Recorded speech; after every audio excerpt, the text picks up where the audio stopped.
Well, it seems like every weekend a street or a block of streets is shut down in downtown Austin, all for a special event. City officials say they are getting so many requests for special event permits they simply can't handle anymore. So they have decided they will not issue any new street event permits for the next 2 years.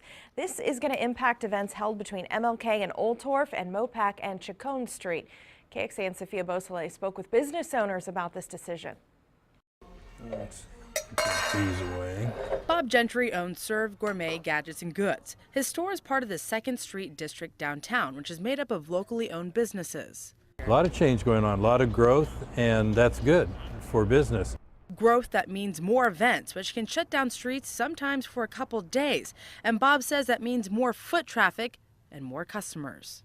We enjoy when the streets are blocked and we have special things going on, such as F1 when it was on our block for the last 2 years. This year it moved, so we suffered because we didn't have them in this area. FanFest moved because of all the road work and buildings going up, which will impact future events. If you walk a block downtown, it's hard not to notice all the construction that's going on. And that's one of the reasons why the city says it will not allow any new street event permits. The city says with all the hotels, condos, and underground utility projects underway, it's just too hard to add any more special events and close off roads. There's so many events and so much to do. It's just a fun city. That's why we live here. Aldo Casillo owns Cantina Laredo and says he has mixed emotions about street events when it comes to his restaurant because of parking and traffic. He agrees with the city for suspending special event permits. But I definitely think we're at capacity right now. I think there's a lot of events going on, a lot of road closures, a lot of construction. So right now I think it's just really full. So I think they're thinking ahead. I think it's a good idea.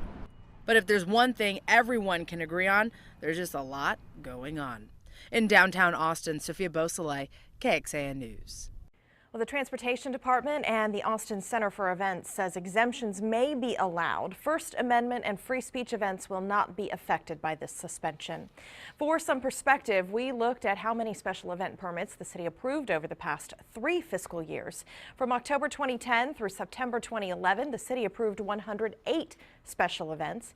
In fiscal year 2012, that number rose to 136 events approved. Most of those were held downtown. But then in fiscal year 2013, the city approved 155 special events. That's a 43% increase from 2 years before.